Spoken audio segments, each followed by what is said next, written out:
What's up, everyone? DPX here, reviewing another show today. Today we got X-Men 97. Now before we get started, you know what to do. Be sure to like this video, subscribe, and hit the bell, leave a comment, or you'll become a mutant and you'll be hated by society. So X-Men 97 was a show that was announced to be coming to Disney Plus a long-ass time ago that I was really excited for. Sorry if you can hear background noise, by the way. Kind of fucking annoying. But yeah, I was really excited for this because it was like a continuation of the X-Men show, like the animated series from the 90s, from 97. And like it was a direct like continuation of that. And it's expanding upon it and all that. And after watching it, it's definitely like, you know, I was kind of afraid it was gonna be, oh yeah, they're just like an extra season, hooray! But like, no, they're like continuing it. They're expanding the mythology, the world, and it's been greenlit for season 2, and I think season 2's already been like written and all that. I think it's been greenlit for season 3, and after watching it, I gotta say, it's amazing. In fact, I can barely think of anything I have, like any issues I have with it. For one, like the animation is like really good. Like it's like the same animation style as the original series, but you know, definitely looks way more crisp, I guess you can say. But they kept the style intact.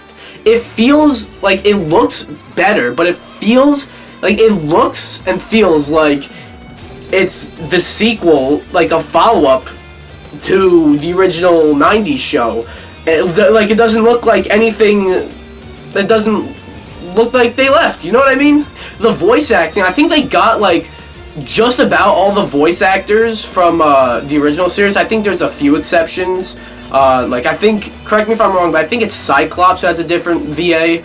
But, like, they all, a lot of them are back, and, like, most of them, except for Rogue. Rogue's the one that kind of stuck out for me. But everyone else, they didn't sound any different, you know. Again, Rogue, this is like one minor issue I had. The VA for Rogue, not bad at all, but like definitely stuck out, and not in the best way, because she sounds way older than everyone else. But then like, there's so many characters in this show, to the point where it feels like maybe you don't get like the right balance. Like maybe like there's no way it's able to balance everyone. But the thing is, like, they balance everyone, I feel.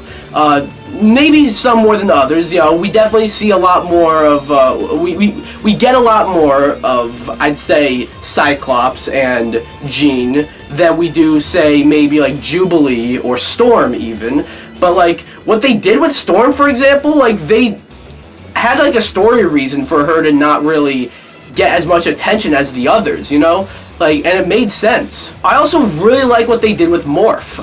A lot of people took issue with that, because of course they did. But, like, I think it makes sense. You know, I'm just gonna say that. I'm trying not to get into spoilers, necessarily, you know? But, yeah. Also, there's one of the episodes, I think it was episode, like, 5, where, like, that's when I realized, like, oh, this show is not just, like, they're not just, you know, making an extra, like an extra couple seasons of the animated series. Like, no, they're changing stuff, you know. They're like, if you know, you know. Where it had like actual consequences that affected like the rest of the show. And also, like, going back to Rogue, I mentioned that, like, you know, the voice acting for Rogue was a little odd. But, like, what they did with her, I thought was really cool, like, really interesting. Again, I don't want to get into spoilers, but what happened at the end of that one episode that really, like, made me realize, like, holy shit, this is insane. Like, there's something that happened at the end of that affected Rogue, and, like, she went on, like, some sort of journey, I don't know, like, not an actual journey, but, like, a character journey, and, like, you know, like, a whole big thing with her, and, like, it was very interesting, and it made sense. And I also really like what they did with Magneto. Like, that was something, I feel like we don't usually see that too much with him. Like, especially his design at the beginning of the season. He looked so cool. And you watch it and it's like, Magneto's not, like, yeah, he's considered a villain, but he's not really that bad. Like, he's definitely got, like, there's times where he has good intentions, but, like, he's, like, the mutants are kind of disliked by the public, but, like, Professor X is the one trying to, you know, make them more accepted. Magneto is not so much, I'd say. Like, that's kind of how the dynamic has always been. After the events of the end of the original series, and like seeing how it kind of just picks up there with this season, and like just where Magneto is, I thought was very interesting. Not something I was expecting, and the way and where he went afterwards is also very, like, it was very compelling. And I have to mention that intro song. It's just as good as it's always been. And if you skip it, you're dead to me. And also there's cameos.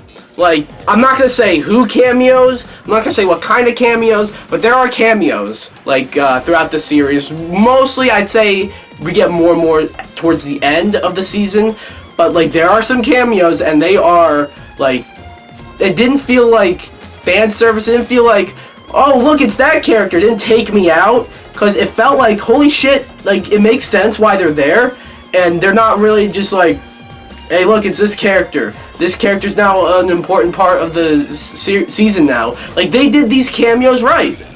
Overall, I can't say enough good things about X-Men 97. Like, this show is amazing. It has to be one of my favorite things on Disney Plus. You know, I still think my favorite show on Disney Plus is Andor, but this, if it's not better than Andor, it's number 2 at the very least. The animation's great, the voice acting is great, it sounds like they haven't missed a step. What they do to expand the world and the mythology of this series, like how they take these characters, is something that kind of blew me away. I can't recommend this show enough. In the end, I'm going to give X-Men 97 a 10 out of 10. That's my review for X-Men 97. What do you guys think about it, though? Do you guys like it, not like it? Have you guys seen it, not seen it? If you haven't seen it, do you guys want to see it, not want to see it? Anything about this show, let me know down below. Anyways, be sure to come subscribe, or I will turn you into a mutant, and you'll be rejected by society.